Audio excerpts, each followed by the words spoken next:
Bienvenue dans ce nouveau billet de la Bourse en stress, en date donc du 21 février 2025.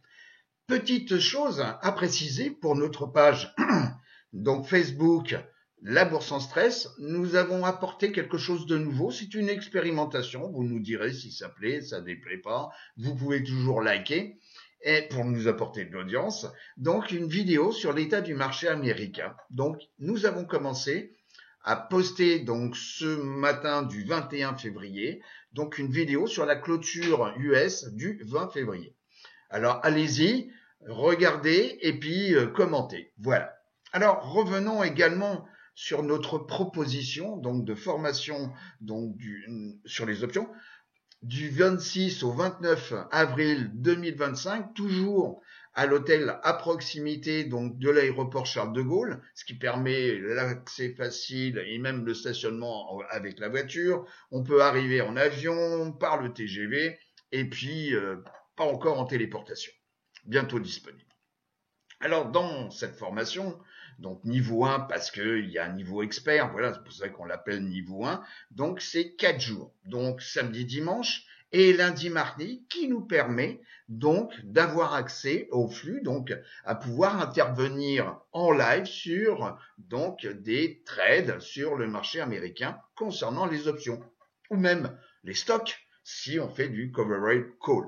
Donc il y a 3 intervenants, Michael que vous connaissez, José et moi-même. Effectivement, on intervient d'une façon peut-être différente, ce qui veut dire, et nous avons des caractères différents, ce qui veut dire qu'on couvre un panel de caractères et de personnalités assez large par rapport à ceux qui sont tout seuls. On étudiera donc les options, les calls, les puts, les stratégies les plus utiles, parce qu'effectivement, on peut élargir donc avec plein de possibilités et compliquer à l'extrême donc le trading sur les options. Mais croyez-moi, plus c'est simple et mieux on comprend et généralement mieux ça marche. Alors, on fait également des cas de réparation. Vous verrez avec José, il a un cas qui est fabuleux avec Boeing, où effectivement ça peut arriver. On se fait assigner, alors tout le monde a peur des assignations, on a l'impression que c'est la punition. Non, ça peut être également une opportunité, et croyez-moi. Et José vous montre vraiment, puisque c'est une opportunité, il a gagné de l'argent alors que au démarrage c'était franchement perdant. Vous verrez. Le money management, très important, très peu vous en parlent. Effectivement, quand on voit certains youtubeurs qui vous disent tiens, je fais ci, je fais ça et tout, si jamais le marché se retourne, mais ils vont se prendre franchement, bon, alors je sais comme quoi là pas du gain, et ça, c'est le gros problème, c'est là pas du gain. Les gens, ils ont l'impression que le trading, les options, les stocks, c'est un distributeur de billets, voilà, tous les jours. Eh ben non, tous les jours, la machine ne vous distribue pas de billets. Eh oui. Et puis, la marge, eh oui, ça c'est la marge du broker. Et puis, la valeur liquidative nette. Eh oui, ça c'est des notions à bien comprendre pour bien gérer, pas vous mettre en risque. Ça aussi, on vous l'explique entre le risque portefeuille et le risque sur une position. Eh oui, mais ça, on est les rares et les seuls à en parler, croyez-moi. Et puis, les screeners, on verra effectivement où aller chercher des bonnes positions, la logique. Et les screeners sont pas forcément, en tous les cas, aux US, ils sont nombreux et ils sont pas tous payants. Alors, se former, pourquoi? Vous savez, ça fait plus de 20 ans que je fais du trading et toutes les bêtises, je les ai faites. Donc, je peux dire comment on peut perdre de l'argent. Ça, c'est très facile. Mais comment en gagner? Eh ben, effectivement, ça aussi, ça s'apprend. Voilà, tout simplement. Et ne pas être un mouton dans un marché qui vous manipule, qui vous fait croire comme quoi c'est une opportunité. Non, l'opportunité est pour ceux qui encaissent votre argent. Voilà, puisque vous leur donnez votre argent. Alors, j'en parle depuis plusieurs fois, mais croyez-moi, c'est à partir de quand il faut investir. Et plus c'est tôt, mieux c'est. Imaginez que tous les ans, vous investissez 5 000 $. Chaque année, on travaille à constant, parce que sinon après ça devient extrêmement compliqué, vous avez un taux de rentabilité de 8% annuel. Bon. Et bien entendu, tous les gains, vous les laissez. Ok, donc le gain, Donc, si vous avez 8% sur les 5000 déposés l'année dernière, bah, vous réinvestissez tout. Et là, vous avez donc, à l'âge de 65 ans, c'est au moment où vous faites le bilan de votre compte, et ça, c'est à partir de l'âge où vous commencez à économiser, à faire du trading à 8% par an. Et bien, vous voyez comme quoi, si vous commencez à 25 ans, à l'âge de 65 ans, je répète, 5000 euros par an, 8% de croissance de votre portefeuille, en moyenne, eh ben, vous aurez 1 295 000 dollars. Bon. Alors, si par contre, vous commencez plus tard, imaginez, vous commencez à l'âge de 40 ans, 5000 chaque année, 8% en moyenne, eh ben, vous aurez, à l'âge de 65 ans, 365 530 dollars. Alors, où est-ce que nous en sommes le 21? Alors, il s'est passé, il s'est passé un petit truc quand même. Donc, le vendredi 21, voilà, bah, grosso modo, vous avez 900 milliards de capitalisation qui ont baissé. Quand vous voyez, donc là, c'est un panneau hein, où on voit les plus grosses capitalisations. Microsoft, j'arrondis 2%, 4% pour Nvidia, voilà, Apple, c'est lui qui a le moins baissé, en tous les cas sur la session de vendredi. Google, moins 2,70%. Bon, Tesla, bon, bah là, la chute, elle continue un petit peu. Walmart, Walmart, qui a présenté ses earnings, donc cette semaine, voilà, et qui effectivement, Walmart est un acteur majeur sur le retail, ok. Autant Amazon, c'est sur Internet, le retail, mais là, c'est vraiment à travers des magasins physiques. Et on voit comme quoi les chiffres, ouais, ils sont pas mal, mais c'est pas extraordinaire. Et les perspectives, encore moins. Donc, voilà. Donc, le retail à suivre. Et puis, on va voir également, hein, on va voir un cas concret. Effectivement, il y a un autre truc qui va pas très bien pour ce qui s'est passé vendredi. Vous voyez comme quoi on a la technologie qui a baissé de moins, donc c'est le secteur, secteur de la technologie, de 2,5%. Bon, ici vous avez les consumer services, excusez-moi, communication services, donc moins 1,67 simplement sur vendredi. Et sur la semaine, eh ben ici, vous avez la performance sur une semaine. Vous voyez comme quoi la XLY, un consumer cyclical, a pris une sacrée baffe. Vous voyez, sur le mois, on est à 3,30. Là, on a 3,8 sur la semaine. OK. Et depuis le début d'année, donc depuis le 2 janvier 2025, ben, le truc, il n'a pas bougé. Bon. Alors, c'est ce que je voulais vous dire. Il y a un secteur à suivre. Ça va être effectivement les constructeurs de maisons. Donc vous avez un ETF qui s'appelle XHB qu'on va voir juste après, ok. Et alors là, c'est un tableau qui remonte donc de 1964 à 2024, et ce sont les stocks de maisons neuves. Et vous voyez qu'il y a désormais 9 fois plus de maisons neuves à vendre que le nombre moyen de maisons vendues par mois. Le chiffre le plus élevé, ici, donc, en 2022. Et Reventure, c'est celui qui a fait, donc, l'analyse. Donc, vous voyez comme quoi, à un moment donné, on a du stock. Les maisons se vendent plus. Pourquoi? Il y a un problème de crédit. À cause de l'inflation, les crédits, les taux ont tendance à augmenter.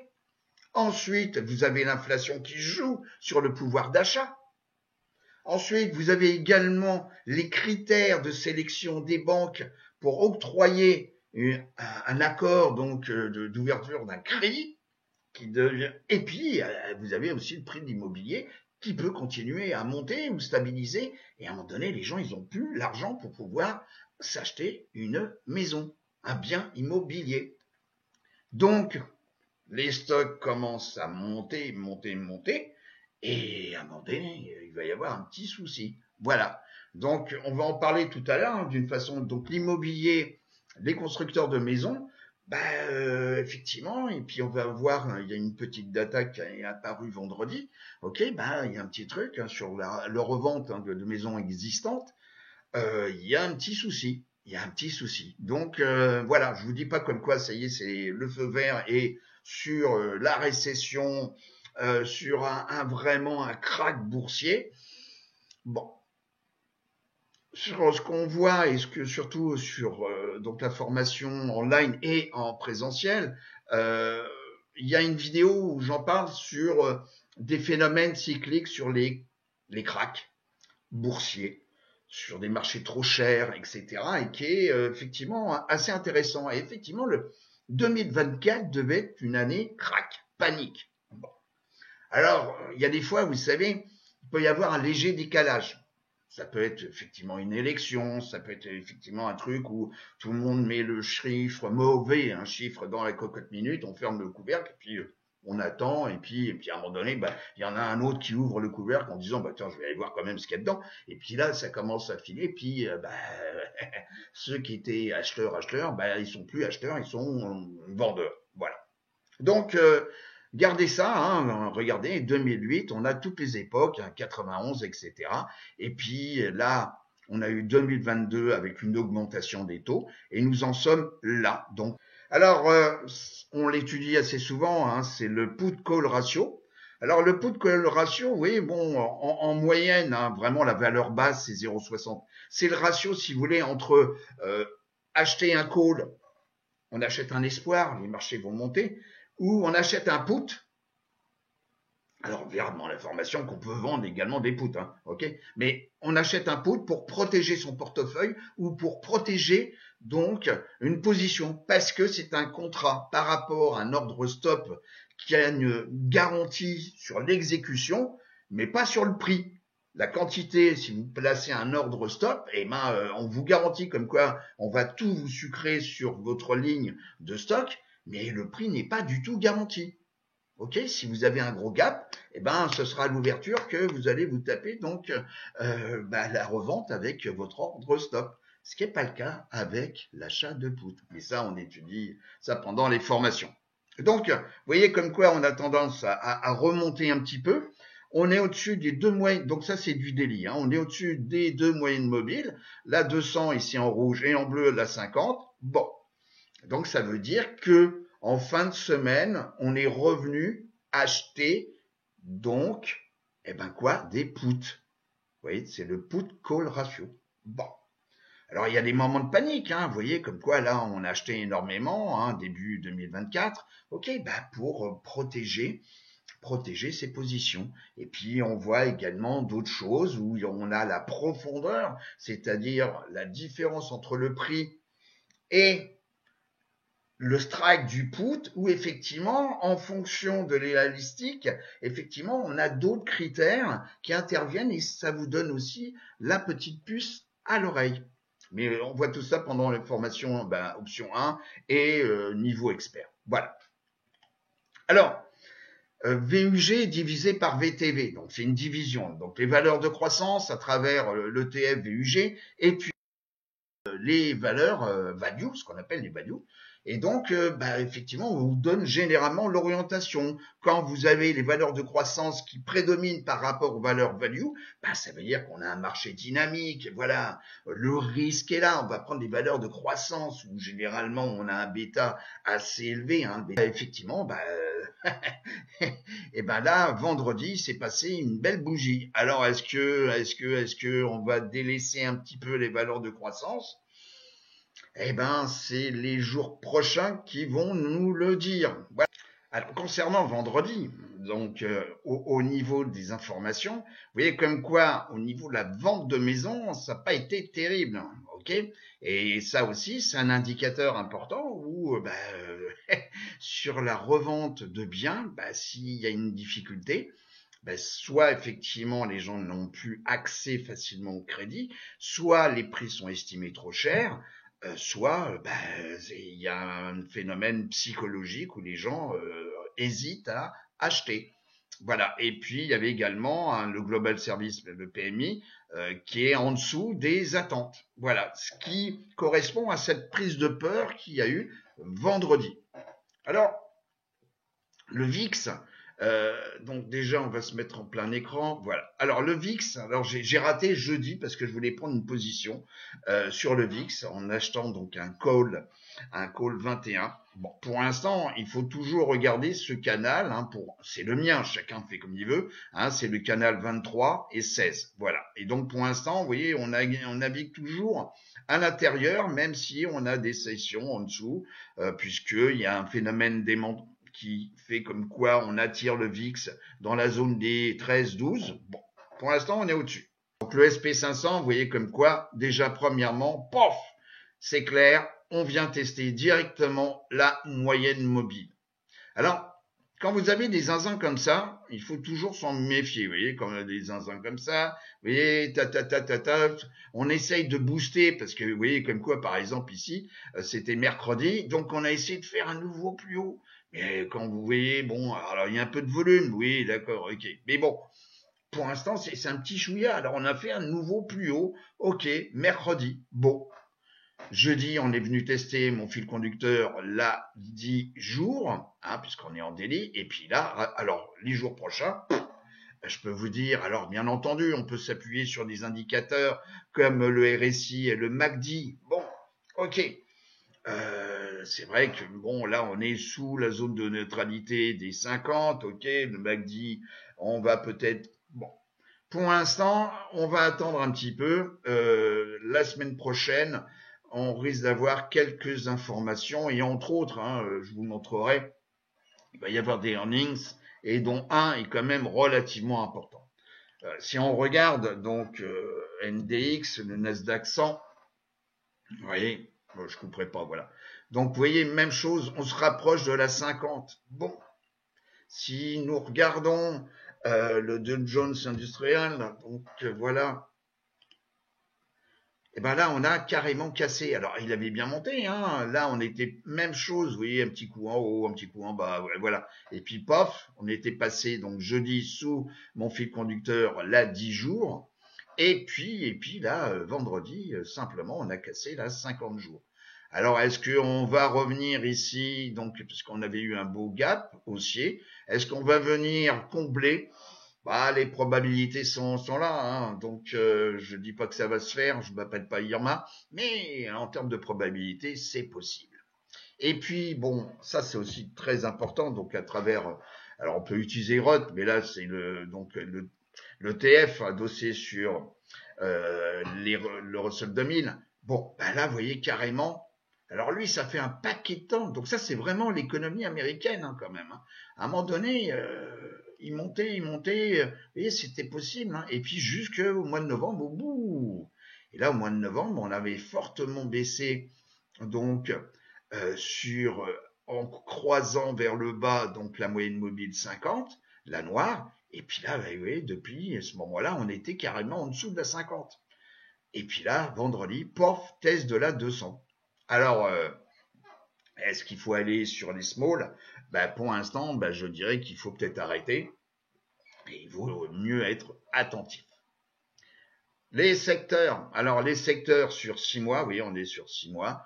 Bon, ben là, on a quand même, vous voyez, le premier ici, on est donc les communications, services. C'est XLC, hein, c'est le TF XLC. Là, vous avez XLY, discretionary. Ici, ensuite, vous avez les financières. Bon, les financières qui, vous voyez, elles stagnent pour l'instant par rapport à celles-ci, hein, où effectivement, XLY avait fortement monté pour la fin d'année. Bon, ça correspond aussi aux cadeaux, machin truc, voilà. Et puis là où il faut regarder, c'est qu'on en a deux qui sont dans le négatif sur 6 mois. C'est XLB et ici, donc les matériaux de base, et puis la santé, XLF. Alors il s'est passé un truc. Donc déjà parce qu'il y a nouveau, on va dire, un nouveau ministre de la santé aux États-Unis. Bon, Kennedy.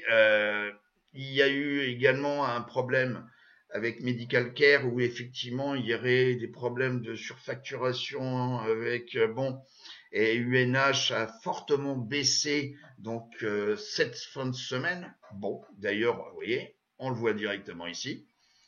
Là avec alors bien sûr vendredi ça s'est rattrapé, mais alors là Si vous voyez, ils ont tout lâché là. Hein. C'est le couteau, il a commencé à tomber. Et puis on est revenu tester ici. Alors la santé, XLV, je vous le déconseille pour l'instant. Bon, je vous le déconseille. Les secteurs et sous-secteurs que j'utilise, moi. Et cette semaine, ce qui a monté, bon, bah, c'est l'énergie. Bon, bah, 1,36% quand même, ok. Alors, faut faire attention avec l'énergie parce que le but, quand même, avec la nouvelle administration aux États-Unis, c'est de garder quand même un prix de l'énergie relativement bon marché pour éviter quoi? L'inflation. Pourquoi? Bah, parce que si on augmente l'énergie, eh ben, on augmente les coûts de revient. Voilà, tout simplement. Le transport, ça va augmenter. Bon. Là, vous avez dans XLU qui s'est comporté voilà, correctement cette semaine. On est à 6% quand même hein, depuis le début de semaine, depuis le début d'année. Voilà. XLP, les staples, la santé, bon, vous voyez, la santé, bon, bah, effectivement, on n'a qu'une progression de 3%. Il y en a quelques-unes qui ont monté, mais d'autres, eux, ont fortement baissé. Et là, donc, c'est le real estate. Donc, vous voyez, bon, on est un petit peu stabilisé. On a les semi-conducteurs. Bon, bah, effectivement, ils sont à peine, hein, les semi-conducteurs. Et puis, bon, ça, c'est la référence, c'est le SP500. Le SP500, donc, en gros, sur la semaine, on a une chute de 1,61. Bon, c'est pas encore la panique, hein. Attention, hein. Et puis, la technologie. Et puis, le dernier, vous voyez, on a le plus baissier, c'est XRT, tout ce qui est retail. Je vous ai parlé de Walmart, donc effectivement, perspective qui est pas forcément bon. Alors que Alibaba, qu'on peut avoir sur le marché américain hein, en termes d'options et en termes de stock, a fourni des résultats très positifs. Et les constructeurs de maisons, XHB. Vous voyez, cette semaine, on a une chute de 4,60. Alors, on peut regarder. Vous voyez, XHB. Voilà, on vient ici. Voilà. Bon, vous voyez comme quoi on vient de combler un gap haussier. Alors, vous voyez comme quoi hein, c'était valable pour le Dow Jones. Hein, c'est ce que je vous ai dit préalablement. Là, on vient de combler un gap haussier. Bon. Est-ce qu'on va aller continuer plus bas? Bon, le RSI, on peut pas dire que ce soit la pleine forme. Alors, faut toujours se méfier hein, des indicateurs dans les phases un petit peu en décroissance comme ça. C'est pas toujours juste. Autant sur des retournements, on peut dire comme quoi, ouais, mais sur les phases baissières, bon, pas tout. Alors, cependant, les niveaux clés, hein, donc c'est toujours l'attirance par rapport au prix. Bon, bah, il y a déjà le prochain qui pourrait être testé, c'est les 80, allez, j'arrondis 97 $ ici pour XHB. Bon, alors bien entendu, après, si vous voulez avoir XHB, bah, il y a ceux qui vont peut-être vendre des puts, ok, pour acheter à XHB à un bon prix, mais je leur déconseillerais un petit peu, même si la volatilité va dans le bon sens, puisque la volatilité est remontée, donc la prime encaissée va être plus importante. Mais méfiance. Secteur, on va regarder donc ceux qui ont le plus monté cette semaine. Donc ça, ce sont hein, des sous-secteurs qui sont agglutinés à un secteur principal. Et ça, ce sont ceux qui ont le plus performé cette semaine. Vous voyez, comme quoi, il y a ceux qui baissent et puis il y a ceux. Donc, il y a les revendeurs ici de médicaments. Vous avez les fabricants de drogues, donc de drogue, de médicaments. Ok, donc d'une façon générale, vous avez des utilities, donc ça c'est tout ce qui est diversifié, etc. Donc vous voyez comme quoi il y en a qui ont progressé cette semaine. Ok. Et puis ici, donc c'est ce qui s'est passé. Vous voyez, par exemple, les revendeurs de médicaments ont fortement baissé donc vendredi, donc de plus de 3,20%, enfin 3,20%. Tout ça avec le UNH, ce que je vous ai montré tout à l'heure. Alors, ce qui est valable dans un sens est valable dans l'autre. Donc, on va voir ceux qui ont le plus baissé. Donc, je vous rappelle qu'il y a 144 sous-secteurs hein, au total. Hein. Donc, c'est tout ce qui est charbon. Ici, vous avez l'uranium. Vous avez le trucking, donc ça, c'est le transport. Les revendeurs, voilà, donc voitures et camions. Bon, Vous voyez comme quoi il y en a quand même qui se sont pris des belles gamelles cette semaine, et puis également dans la journée, vous voyez, de vendredi. Moins 6,50 pour tout ce qui est... Ah ben voilà, vous savez, c'est des trucs qu'on avait parlé il y a quelques temps, Mickaël, moi, voilà, il y avait un truc qui marchait bien, c'était ce sous-secteur pour la fin d'année, les indépendants power producers. Donc, tout ce qui monte bien, à un moment donné, baisse bien aussi. Hein. Donc voilà, là, vous voyez, cette semaine, moins 6,21%. Alors, on continue. Donc, les plus grosses capitalisations. Donc, par ordre décroissant. Ça, ce sont les plus grosses capitalisations. Donc, en cette fin de semaine, la première capitalisation, c'est Apple. Deuxième, c'est NVIDIA. Microsoft, Amazon, Google. Donc, les deux, hein, avec ou sans pouvoir de vote. Meta, Tesla, etc. Bon, Warren Buffett, voilà, etc., etc. Bon, et ben cette semaine, vous voyez comme quoi, par exemple, Microsoft a bien baissé, Amazon, moins 6, oui. Le retail sur Internet a fortement baissé et on voit bien comme quoi ici vendredi, ça a pris quand même une petite claque, voilà, etc., etc. Et puis Costco ici, hein, également qui est dans les magasins discount, donc dans le retail, vous voyez, hein, lui s'est stabilisé vendredi, mais d'une façon hebdomadaire, il a baissé de pratiquement 4%. La semaine prochaine, il y a un truc qu'il faut absolument suivre, ce sera donc après clôture, le mercredi, vous voyez, 26 février, les résultats de NVDA. Et alors là, ça aura un impact colossal. Parce que déjà, premièrement, vous voyez, si on regarde l'indice de Philadelphie SOX, voilà, sur les semi-conducteurs, voilà. Vous voyez comme quoi déjà vendredi ça n'a pas été la fête et on vient également tester donc la 50D.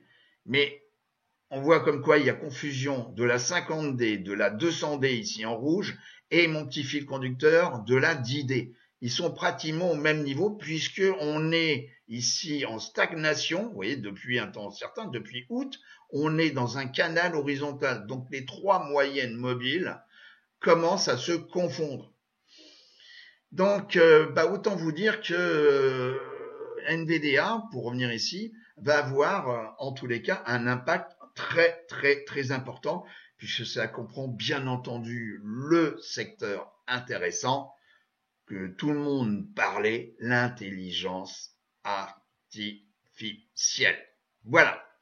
Donc voici un petit tour des marchés américains. Donc vous voyez comme quoi on est dans une période un petit peu d'incertitude. Donc à suivre la volatilité, donc le VIX, ok. Également des secteurs ou sous-secteurs, donc XHB, l'immobilier aux États-Unis. Alors je sais que Michael donc a pris des positions short. Il y a peut-être raison, pas surtout, puisqu'on peut atteindre certains niveaux de support, mais en tous les cas, faites attention. Voilà, les choses sont en train de tourner.